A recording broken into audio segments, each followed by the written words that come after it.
दोस्तों यून जो को डॉक्टर ने एक बहुत ज़रूरी सलाह दी होती है क्योंकि उसकी मेमोरी चली गई है। तो डॉक्टर कहता है कि रास्ते में चलते फिरते जो भी चीज़ें दिखे उनकी नोट्स बनाओ या फिर उनकी फ़ोटोज़ क्लिक करो। ये चीज़ उसके ट्रीटमेंट में बहुत हेल्प करेगी। इसलिए यून जो रास्ते में मिलने वाले फूल पत्तियों की फ़ोटोज़ लेकर अपना रिकॉर्ड रखने लगता है। यून जो रास्ते में चलते हुए सोचता है कि यार, लोग कहते हैं सोल बहुत अलग है पर मुझे तो ये बिल्कुल बुसान जैसा ही लग रहा है। कुछ खास फर्क नहीं है। वो बस रैंडम चलते हुए अपने फ़ोन से फ़ोटोज़ क्लिक करते हुए रास्ते की, आते जाते लोगों की और एक प्यारी सी बिल्ली की फ़ोटोज़ लेने लगता रहे। उससे लगता है कि सब नॉर्मल चल रहा है, पर तभी गलती से उन एक ऐसी फ़ोटो क्लिक कर देता है जिसमें उसके सामने चल रही एक लंबे काले बालों वाली लड़की का बैक प्रोफाइल आ जाता है। कहता है, ओफ! मेरा मतलब ये फ़ोटो लेने का नहीं था। लेकिन जैसे ही वो अपने फ़ोन की स्क्रीन पर उस फ़ोटो को ठीक से देखता है, उसके होश उड़ जाते हैं। वो एकदम सन्न पड़ जाता है क्योंकि उस लड़की को देखकर उसके दिमाग में कुछ अजीब सा ट्रिगर होता है। समझ रहे हो? हमारा एमसी स्कूल आते ही प्यार में पड़ जाता है। एनजो का चेहरा एकदम टमाटर जैसा लाल हो जाता है और वो शर्म के मारे ब्लश करने लगता है। हे, वो सोचता है, शायद सोल सच में थोड़ा अलग है। अभी तो कह रहा था सियोल बिल्कुल बुसान जैसा है। एक सेकंड में पलट गया। अभी वो इस अजीब फीलिंग में खोया ही होता है कि पीछे से हैवी आवाज आती है। अबे साले, वहन खड़ा खड़ा क्या कर रहा है? मैंने बोला ना तेरी मम्मी के पास पहले ही बहुत काम है। चल जल्दी हाथ बता। हाँ दोस्तों, पीछे से उसके पापा चिल्लाते हैं और हमारा शरीफ यूंजो सॉरी सॉरी बोलते हुए वहां से भाग खड़ा होता है। गलती से फोटो लेने वाले झटके के बाद यूंजो सीधा पहुंचता है अपने नए स्कूल। उसके पापा उसे छोड़ते हुए कहते हैं, तेरा ट्रांसफर का सिरदर्द खत्म करके मुझे तुरंत वापस बुसान निकालना है तो सीधे अंदर जा। और ऊन जो चल पड़ता है अपनी नए स्कूल लाइफ शुरू करने। अब एंट्री होती है क्लास 2 से 3 में। टीचर टेबल थपथपाते हुए कहता है, चलो सब शांत हो जाओ, आज हमारी क्लास में एक नया दोस्त ज्वाइन कर रहा है। जैसे ही उन जो क्लास में एंट्री करता है, क्लास का एक लड़का उससे देखकर चौंक जाता है और सोचता है, हाँ, ये कौन है? लेकिन यहन उन जो का तो डर के मारे बुरा हाल है। टीचर उसे देखकर कहता है, अरे बेटा, तुम इतना पसीना पसीना क्यों हो रहे हो? क्या सबके सामने बोलने में डर लगता है? डरपोक केंजू अंदर से एकदम कांप रहा होता है। उसका दिल धड़क रहा होता है। वो लंबी सांस लेता है और खुद से कहता है, कोई बात नहीं, चिल, डरना नहीं है। क्योंकि दोस्तों, उसकी लाइफ का सबसे बड़ा गोल पता है क्या है? एक एकदम सुकून वाली, नॉर्मल, शरीफों वाली स्कूल लाइफ जीना। वो नहीं चाहता कि कोई भी उससे एक फाइटर समझे। पूरी क्लास के सामने खड़े होकर हमारा हीरो हकलाने लगता है, मैं अभी अभी बुसन से शिफ्ट हुआ हूँ। और उसका चेहरा टमाटर की तरह लाल हो चुका है। वह सोचता है, मेरा स्टेप 1 है बिना स्पॉटलाइट में आए शरीफों की तरह अपना इंट्रो देना। इससे इंट्रो कहते हैं। एक इंट्रोवर्ट की तरह इंट्रो दे रहा है ये डरपोक केआइन जो। सीन शिफ्ट होता है और वो अचानक जोर से चिल्ला पड़ता है, मेरा नाम उंजो है, आप सबसे मिलकर खुशी हुई। आई होप हम सब अच्छे दोस्त बनकर रहेंगे। उसका यह डरना और अचानक शरीफों वाला लुक देखकर क्लास के बाकी बच्चे भी हैरान रह जाते हैं। दोस्तों, येंजो ने अपना इंट्रो तो दे दिया, पर क्लास का रिएक्शन देखकर लगता नहीं कि इसका स्टेप 1 कामयाब हुआ है। बैक बेंचर्स आपस में फुसफुसाने लगते हैं, क्या बोला रे ये? इतनी धीमी आवाज थी कि कुछ सुनाई ही नहीं दिया। दूसरा कहता है, अरे बोल रहा है कि सबसे दोस्ती करनी है। तभी पीछे से एक और गुंडा टाइप लड़का मजाक उड़ाते हुए बोलता है, ये घंटा पॉपुलर लड़कों में से लगता है, इसका नाम उंजो है। भाई, ये तो बड़ा मजाकिया नाम है। फिर हंसने लगता है। इधर क्लास के ताने सुनकर उंजो अंदर से एकदम हिल चुका है। उसके दिल की धड़कन फिर से तेज हो जाती है और वो घबरा कर सोचता है, बाप रे, यहाँ तो बहुत सारे खतरनाक दिखने वाले बच्चे हैं। मुझे कैसे भी करके यहाँ फिट इन होना पड़ेगा। अगर मेरी लाइफ यहाँ भी वैसी ही हो गई जैसे बुसान में हुई थी तो मेरा क्या होगा? तभी टीचर उसे ख्यालों से बाहर निकालता है। हेलो यून जो, वहाँ ऐसे स्टैचू बनाकर क्यों खड़े हो? जाओ, पीछे जो खाली सीट है वहाँ बैठ जाओ। यूनजो झटके से होश में आता है, लेकिन जैसे ही उनजो चलने लगता है, टीचर उसकी तरफ एक बहुत ही अजीब और गड्ढर लुक से देखता है और कहता है, और सुनो, सतर्क रहना, ओके? टीचर की आंखों में एक अजीब सा डर या वार्निंग साफ दिख रही होती है। इंजो दार के मारे कपकपाते हुए कहता है, ओ यस सर, बोल के। अब यून जो सबके सामने से निकलकर अपनी सीट की तरफ बढ़ता है उसके दिमाग में चल रहा होता है, कम आंटी यून, तू ये कर सकता है, बस चिल रहे, नॉर्मल एक्ट कर, सबके सामने एक टोटल लूजर मत लगना। दोस्तों, नॉर्मल इंट्रोडक्शन का पहला स्टेप तो जैसे जैसे कंप्लीट हो जाता है। अब बारी थी स्टेप नंबर 2 की, यानी अपने डेस्कमेट से दोस्ती करना। युनजो थोड़ा नर्वस होकर अपनी सीट की तरफ देखता है और सोचता है, क्या यह लड़की मेरी डेस्कमेट बनने वाली है? लेकिन जैसे ही उनजो उसके पास पहुंचता है, उसके होश उड़ जाते हैं। ये तो वही लड़की है जिसे उसने सुबह स्कूल के गेट के बाहर देखा था। वही काले बिखरे बाल, हाथ में पेन पकड़े हुए और चेहरे पर बड़े बड़े बैंडेजेस लगे हुए। युनजो अंदर से एकदम डर जाता है। वो उसके बैंडेजेस और चेहरे को देखकर सोचता है, वो क्या ये इस स्कूल की कोई गुंदी या टफ किड है? इसके चेहरे पर इतने सारे जख्मों के निशान क्यों हैं?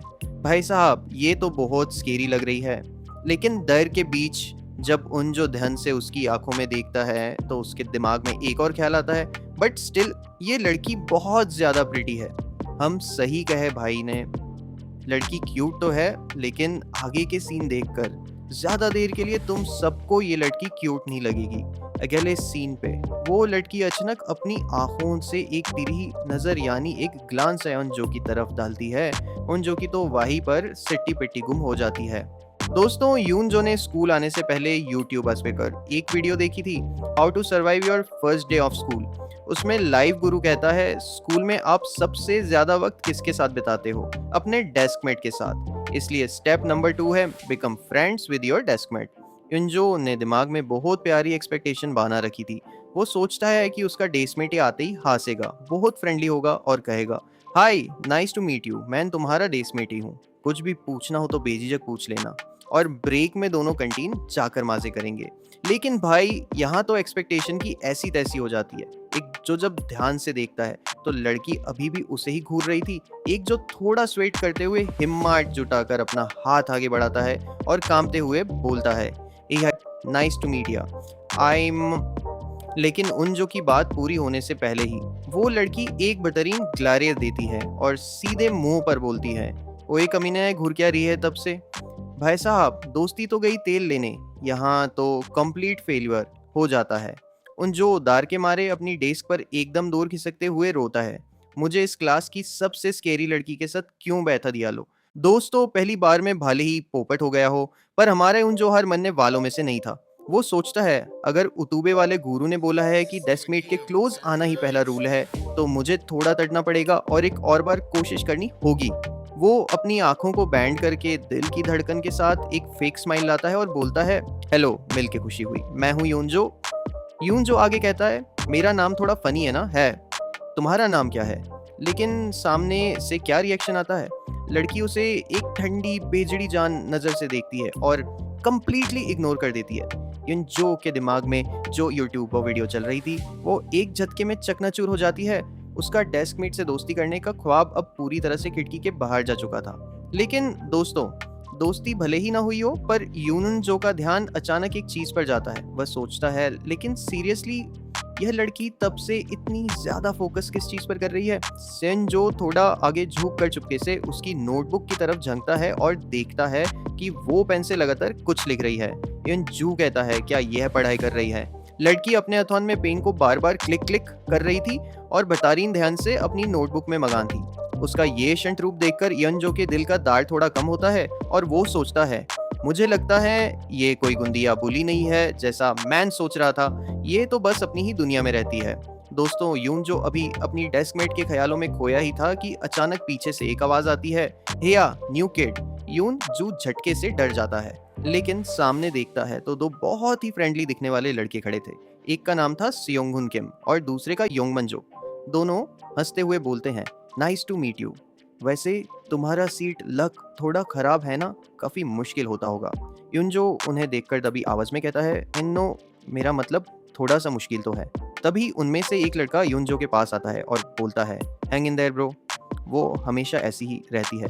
उनजो को लगता है कि चलो इस नई क्लास में कुछ अच्छे दोस्त तो मिले, लेकिन अगले ही पल उसके होश उड़ने वाले थे। वो फ्रेंडली लड़का अचानक फुसफुसाते हुए बोलता है, मैं बता रहा हूँ, ये लड़की एक नंबर की कमीना है। ये सुनते ही युनजू का चेहरा उतर जाता है और कहता है, क्या बोला? वो शॉक में था और उस लड़की ने ये सब सुन लिया था। वो धीरे से अपनी गार्डन घुमाती है और उन तीनों को एक ठंडी लुक देती है। यूनजू का पसीना छूट जाता है। ये तो लेने के देने पड़ गए, लेकिन हैरानी की बात ये थी कि इतना गंदा कमेंट सुनने के बाद भी वो लड़की एकदम काम थी, जैसे यूज कोई फर्क ही नहीं पड़ता। टेंशन को दूर करने के लिए वो लड़के उन जू को बोलते हैं, वैसे क्लास से पहले स्नैक बार चलाओगे, लगता है तुम अभी तक गए नहीं हो। डैंग, तुम तो हमारी सोच से भी ज्यादा बड़े और ब्रॉड शोल्डर्स वाले हो। क्या तुम बुसान में कोई स्पोर्ट्स खेलते थे? उनजू बेचारा अभी भी शॉक में था और कहता है, नॉट रियली।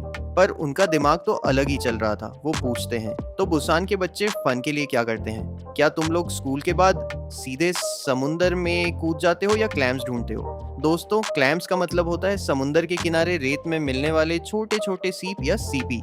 उन जू के दिमाग में चल रहा था, व्हाट, ये क्या स्टीरियोटाइप्स हैं भाई?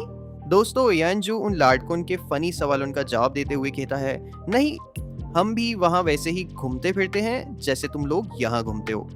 ये सुनकर वो लड़के बोलते हैं, अरे यार बोरिंग, हमें लगा बुसान की लाइफ थोड़ी अलग होगी। लेकिन बात यहीं खत्म नहीं होती। वह अचानक पूछते हैं, लेकिन एक बात बताओ, तुम अचानक हाई स्कूल के बीच में सोल क्यों शिफ्ट हुए? अपने सारे पुराने दोस्तों को छोड़कर नए सिरे से सब शुरू करना बड़ा बेकार लगता है ना? इंजू थोड़ा झिझकते हुए झूठ बोल देता है, वो एक्चुअली मेरे डैड की जॉब की वजह से हमें आना पड़ा। वो लड़के बोलते हैं, ओ अच्छा, फिर तो तुम माना नहीं कर सकते थे। वैसे सोल बहुत सही जगह है, ये है, तुम होंगे गए क्या अभी तक? वहां बहुत हॉट लड़कियां। लेकिन दोस्तों, उनकी बातें चल ही रही थी कि स्क्रीन पर एक बड़ा सा टेक्स्ट आता है, बट इट्स अ लाई। उंजू अपने दिमाग में सोचता है, सच्चाई तो ये है कि मैं अपने पापा की वजह से सियोल नहीं आया, बल्कि मैं अपनी वजह से यहाँ आया हूँ। और यहीं से शुरू होता है कहानी का सबसे बड़ा फ्लैशबैक। स्क्रीन एकदम रिहाइट हो जाती है और हम पहुंच जाते हैं यूनजोक के ट्रांसफर से पहले वाले टाइम में। सामने एक बड़ी सी हॉस्पिटल की बिल्डिंग दिखाई देती है, सालिम यूनिवर्सिटी सेक्रेड हार्ट हॉस्पिटल। और अंदर से एक मासूम और घबराई हुई आवाज आती है, हनी, मुझे लगता है इसे होश आ रहा है। डॉक्टर, मुझे अभिनय के अभी वह यहाँ डॉक्टर चाहिए। जो धीरे धीरे अपनी आंखें खोलता है। उसके पूरे सर पर पट्टी बंधी हुई थी और चेहरे पर चोट के निशान थे। वो दाढ़ से कराते हुए बोलता है, मेरा सर ऐसा लग रहा है जैसे फट जाएगा। वो अभी होश में आ ही रही होता है कि उसकी नज़र सामने खड़े दो लोगों पर पड़ती है। वो धीरे से कहता है, डैड, मॉम। उसके माँ बाप उसे होश में देखकर एकदम शॉक हो जाते हैं। हॉस्पिटल के यूएस कमरे में जैसे ही उनजो होश में आता है, वो अपने माँ बाप को देखकर पहला सवाल पूछता है, मैं यह क्या कर रहा हूँ? उसके दाढ़ उसकी तरफ देखते हैं और बड़ी फिक्र के साथ पूछते हैं, क्या तुम्हें सच में कुछ याद नहीं कि तुम यह कैसे पहुंचे? उनजो के दिमाग में सन्नाटा छा जाता है और वो सोचता है, आखिर चल क्या रहा है? अंजो अपने दाढ़ को देखते हुए बोलता है, डैड, मैं अजीब साउंड नहीं करना चाहता, लेकिन अंजू पूछता है, मेरी उम्र क्या है? यस दोस्तों, स्क्रीन पर बड़ा बड़ा लिखा ही आता है, एमनीजिया, यानी उस एक्सीडेंट में अंजू अपनी याददाश्त पूरी तरह खो चुका है। कहानी फिर से प्रेजेंट में आती है, जहां यूनजू कहता है, तो हाँ, कुछ महीनों पहले मेरा एक एक्सीडेंट हुआ था। स्कूल में टीचर बोल रही होती हैं, ओके, अभी बातें करना बैंड करो और अपनी बुक्स खोलो, हम लास्ट टाइम कहाँ रुके थे। लेकिन हमारा यूनजू, उसका ध्यान तो पढ़ाई में बिल्कुल नहीं है। यूनजू बिल्कुल शरीफ बच्चा बनकर बैठा है और दबे दिमाग में सोचता है, और सबसे बड़ी मुसीबत तो ये है कि मेरी याददाश्त जा चुकी है। अगर सही सही बताऊं तो नर्सरी स्कूल से लेकर अब तक का मुझे कुछ भी याद नहीं है। उसके सामने एक एकदम बेसिक सी टेक्स्ट बुक खुली है और यूनजू रोता हुआ चेहरा बनाकर सोचता है, मुझे इसमें से कुछ भी समझ नहीं आ रहा। क्या मेरे पेरेंट्स ने नहीं कहा था कि मैं...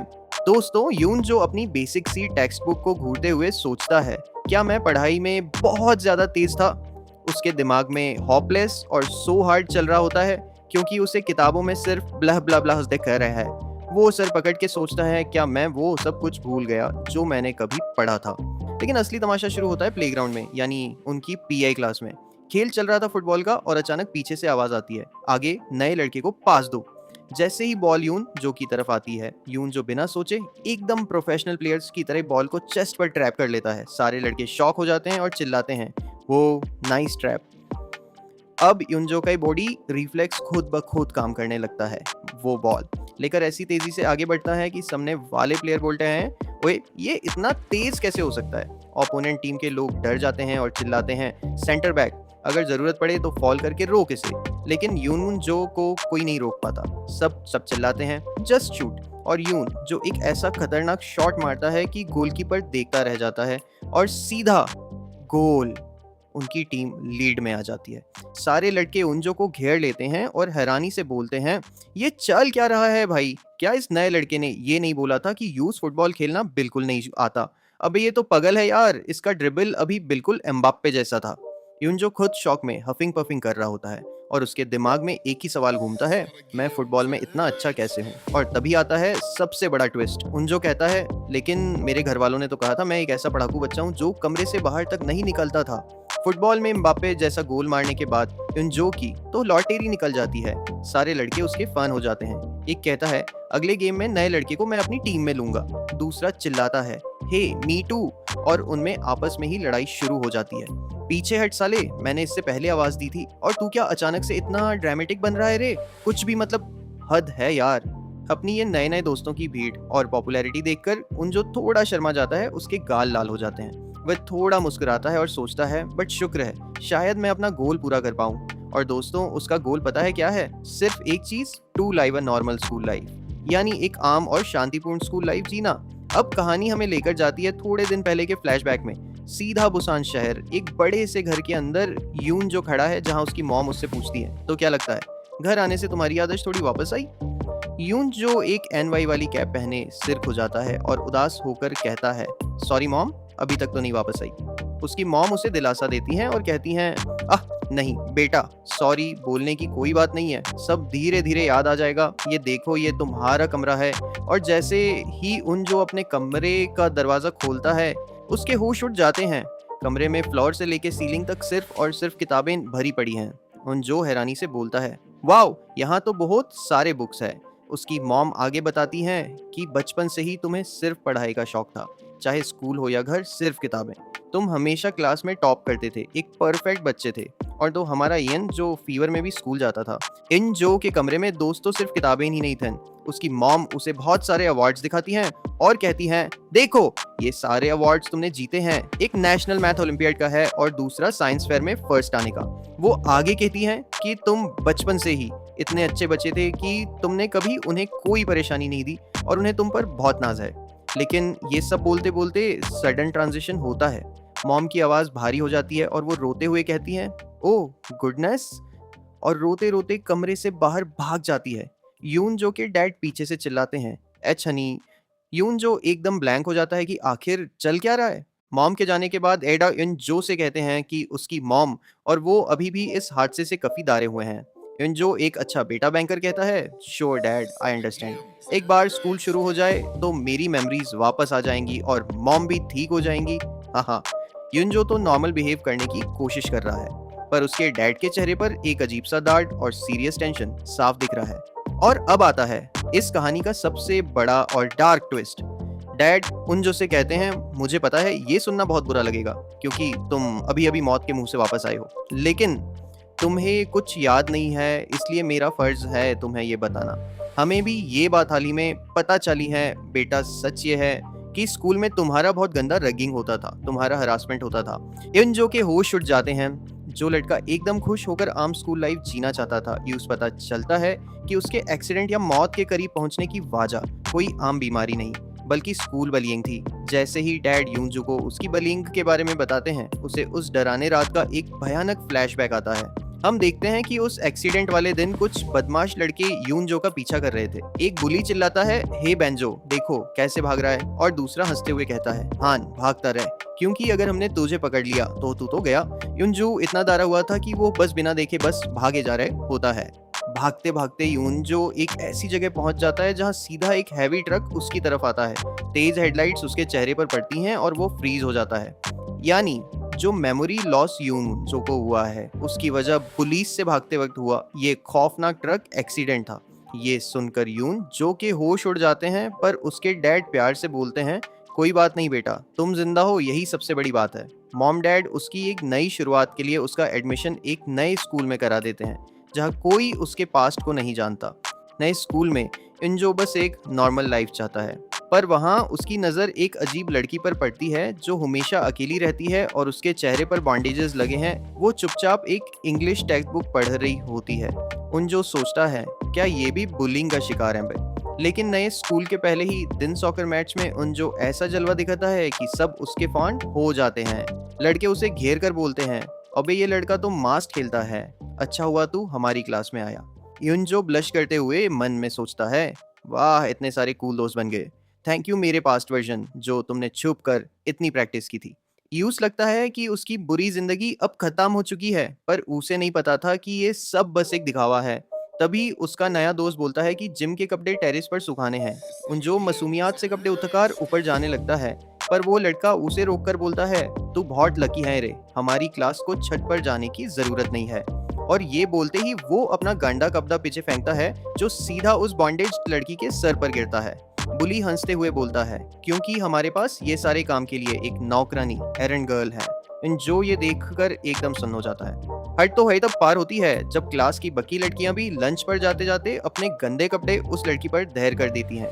वो उसकी हालात देखने के बजाय उसका मजाक उड़ाते हैं। तो दिन भर कार्ब्स खाती रहती है, इसीलिए तेरा वेट कम नहीं होता। हा हा। पूरी क्लास चिल्लाते हुए अपने गंदे कपड़े उस लड़की पर फेंक कर बाहर चली जाती है। उस लड़की के सिर पर गंदे कपड़े लटके हैं, पर वो बिना कुछ बोले चुपचाप अपनी बुक पढ़ने की कोशिश कर रही है। उन जो अंदर से पूरा हिल चुका है, क्योंकि पास्ट में वो खुद इसी बुलिंग का शिकार था। तभी उसका सो कॉल्ड दोस्त चिल्लाता है, उनजो चल अब लंच करते हैं, तू भी अपना कपड़ा उस पर फेंक दे। अब उनजो के माथे से पसीना चूत रहा है। क्या वो भी कपड़ा फेंककर इन बुलीज का हिस्सा बन जाएगा और एक कायर की तरह जिएगा, या फिर इस गंदे सिस्टम के खिलाफ आवाज उठाएगा, क्योंकि अगर उसने मना किया तो अगला नंबर उसका होगा। तो भाइयों, आज का वीडियो यही खत्म होता है। अगले चैप्टर्स में एंड क्या होने वाला है, अपने थॉट्स कमेंट्स में जरूर बताना। अगर वीडियो अच्छी लगी तो सब्सक्राइब करके बेल आइकन दबा देना, ताकि कोई मनहवा या एनिमे वीडियो मिस ना हो। अगले वीडियो में मिलते हैं एक और धमाकेदार कहानी के साथ। तब तक के लिए पीस आउट।